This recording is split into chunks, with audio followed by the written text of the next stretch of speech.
Will the US effort to bring about a ceasefire after starting a war with Iran bear fruit? Well, as of March 26, 2026, ceasefire efforts are falling apart. So here's what's happening. Tehran is moving to formalize its control over the Strait of Hormuz, a narrow passage through which nearly 20% of the world's oil and natural gas flows during peacetime. Iran has effectively closed the passage of ships along the crucial waterway, limiting supplies and triggering a surge in global oil and gas prices. The Iranian parliament is in the process of drafting a bill to formalize transit fees for ships passing through the strait. Iranian lawmaker Mohammad Reza Rezai Kuchi said the move asserts Iran's control over the key waterway while generating revenue, arguing that ships should pay for security and passage. The proposal could face strong opposition from the US and its allies, as the strait is widely regarded as an international shipping route open to all. While Tehran has made it clear that ships linked to its adversaries will be barred, it will allow friendly nations like India, China, and Russia to keep using the Strait of Hormuz.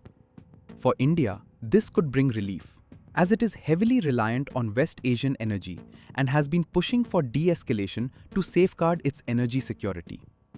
India imports over 80% of its crude oil requirements, with a significant share coming from Gulf countries, making stability in the Strait of Hormuz critical for uninterrupted supplies. Disruptions in the Strait of Hormuz have already affected LPG supply chains in India, leading to delays in shipments and tighter availability. Lloyd's List Intelligence, a maritime data and intelligence company, said Iran is effectively operating a de facto toll booth regime in the strait. Ships are being screened and, in some cases, charged fees, reportedly even in Chinese yuan, to pass through. At the same time, Washington is ramping up its military presence in the region. A US strike group led by the USS Tripoli is moving closer, carrying around 2,500 Marines. Over 1,000 paratroopers from the 82nd Airborne Division have been deployed to the region. Reports suggest that the US could be preparing contingency plans, including the possible seizure of key Iranian oil infrastructure such as Kharg Island. US Central Command Chief Brad Cooper stated that American forces have already struck more than 10,000 targets since the war began on February 28, severely weakening Iran's military capabilities. Meanwhile, US President Donald Trump claims that Iran is eager for a deal but afraid to admit it publicly, a claim that Iran denies.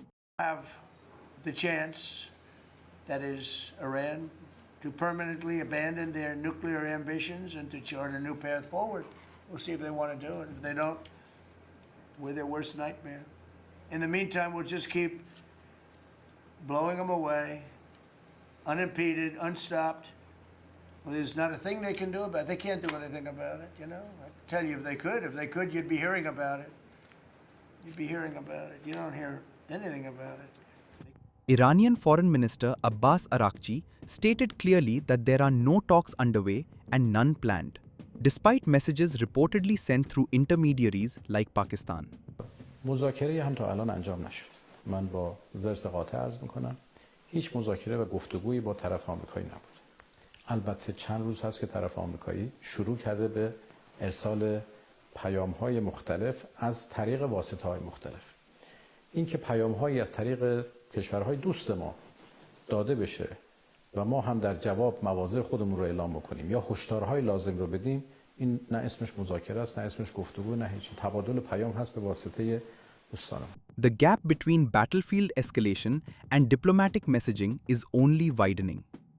With Iran tightening its grip over the Strait of Hormuz and the US building up military pressure, the chances of a ceasefire, at least in the near term, appear slim.